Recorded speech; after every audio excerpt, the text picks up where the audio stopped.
Okay, to finish up our brake system maintenance that we need to do, we need to flush the brake system, the fluid out of the brake system.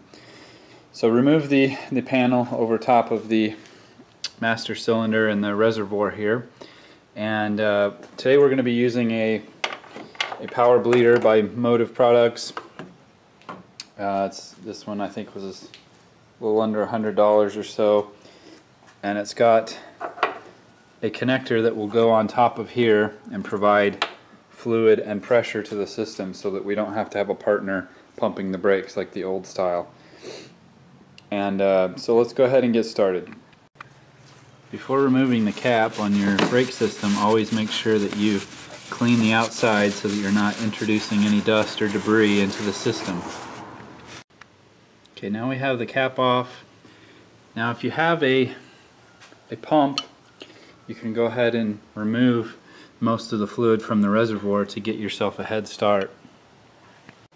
Okay, so in this case I was able to get probably 2/3 of the fluid that was in the cylinder out with this pump. Now this is just a typical pump you can get at an auto parts store that will pump transmission fluid into your transmission or things like that, but you can use it for the opposite way. You can actually pull fluid through it as well. Okay, now we're going to go ahead and fill up the bleeder with fluid and get ready to start bleeding. We're going to be using this Motul 600 fluid for a little bit of a performance increase, and we're going to go ahead and put 1 liter of fluid in the cylinder, and then we're going to attach the cap to the top of the reservoir. Okay, now we've got fluid in there. We've got the cap on tight, we've got this cap on tight, so now we're going to pump this up until we get about between 10 and 15 psi of pressure in the tank. So now we have 15 psi pretty much in the tank, and you can see that the fluid has started flowing through the lines. So the next thing we're going to do, we're going to start at the wheel that's farthest away from the cylinder, which is going to be the back side passenger. So on the back passenger side, we're going to take off this dust cap and expose the bleeder valve on the back. And let's see.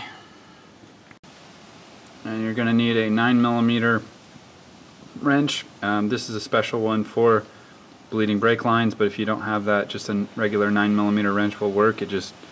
This is nice because they actually stay on there.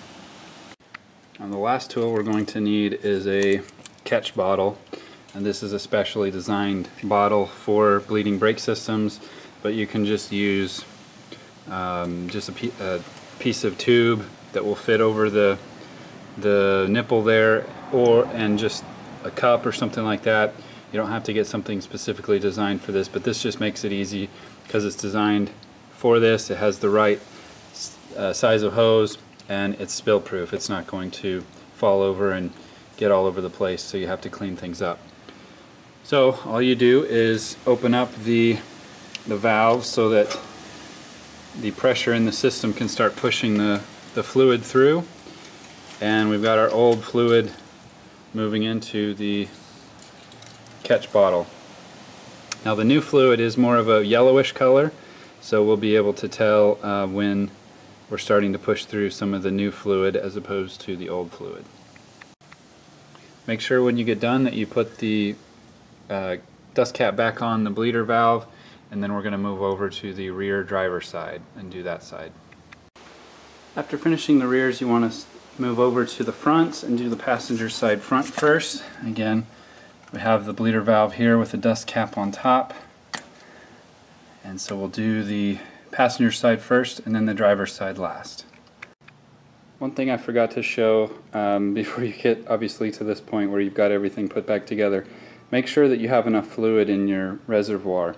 You want to make sure that the fluid will be all the way up to the max line, and it will actually take a lot more than you think. You'll start pouring it in and it'll start glugging down into the system, and it'll take a lot more than it looks. So make sure that it's settled in at that max line before you put the cap back on the cover and start driving the car.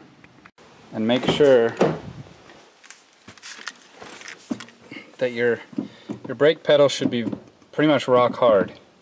If it's really soft and kind of goes down to the floor, you know you've got air in the lines and you're going to need to do it over again.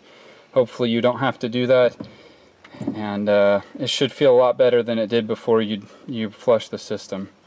Anyway, that concludes our brake bleeding and brake replacement video. Stay tuned next time. We're going to try to fix these wheel bearings and get the car ready for some serious power modifications. Thank you.